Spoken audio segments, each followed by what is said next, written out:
Marina del Rey hotel room. My mother, justifiably freaked by the prospect of my flying cross-country to meet a stranger, had predicted I'd come home in a body bag.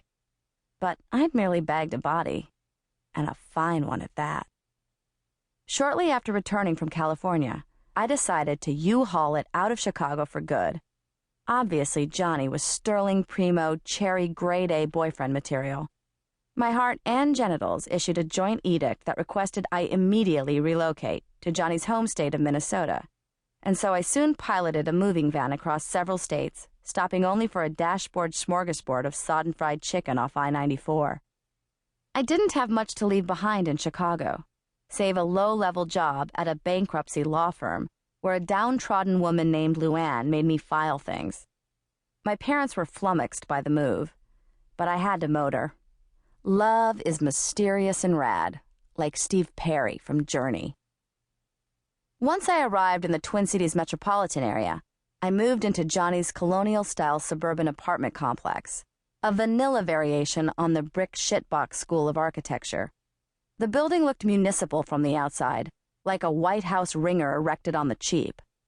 Inside our unit, we had white walls, white appliances, white noise, and carpets the color of untrammeled sand in Kauai.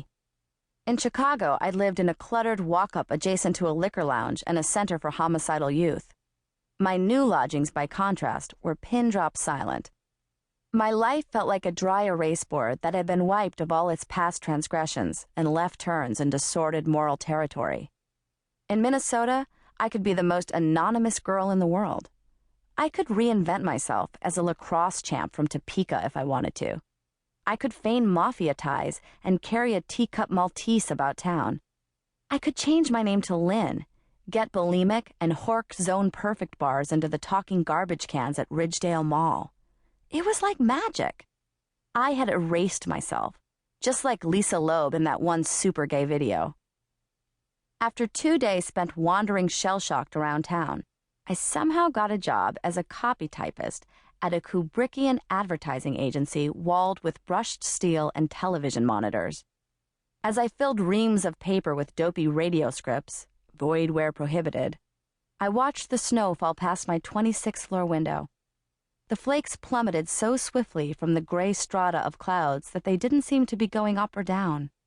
That winter, I dubbed Minneapolis the White City, because the world around me looked like a blank answer bubble on a standardized test. I didn't know I was destined to make my mark heavy and dark, and that Satan was my exam proctor. I liked the ad agency okay. Among the benefits of working there were, 1, a wide selection of regular and decaffeinated teas, including apple spice and orange pekoe. 2, copywriters on razor scooters who provided much kindling for my internal scorn furnace. 3, T1 internet access, quick like a bunny. 4, excellent porn shui. Porn shui, a noun, refers to the art of positioning oneself in one's office or cubicle so that one can surf porn undetected. Usage: I have great porn shui. I face the hallway and the desk behind me is vacant. My internet darling Johnny had high hopes for my success in Minneapolis, so I felt kind of bad when I caught some strain of mutant death flu after only a week in the White City. The virus attacked my legs, and I had to army crawl from room to room of our sparsely furnished rental. When I finally returned to my new job, I hadn't quite lost my limp. As I hobbled back and forth from my desk to the copier, people stared at me like, who hired the crip? Otherwise, the first few weeks at my new home were bright and satisfying as I'd hoped. I'd make kitschy suppers like fondue or shoe leather pot roast while Johnny, a longtime fixture in the local rock scene, chuggled away on his red Epiphone axe. Johnny's 3-year-old daughter, a precocious larva with child star dimples, slept over a few nights a week and seemed initially unfazed by my sudden inclusion in her fissured family unit. When I was home alone, I doggedly tried to finish the heinous novel I'd been writing since college. Inspired by Johnny's musical talents, I tried to learn to play bass guitar. But when I eventually auditioned for a local electropop quintet, the band members looked at me like I was farting the theme from Mahogany.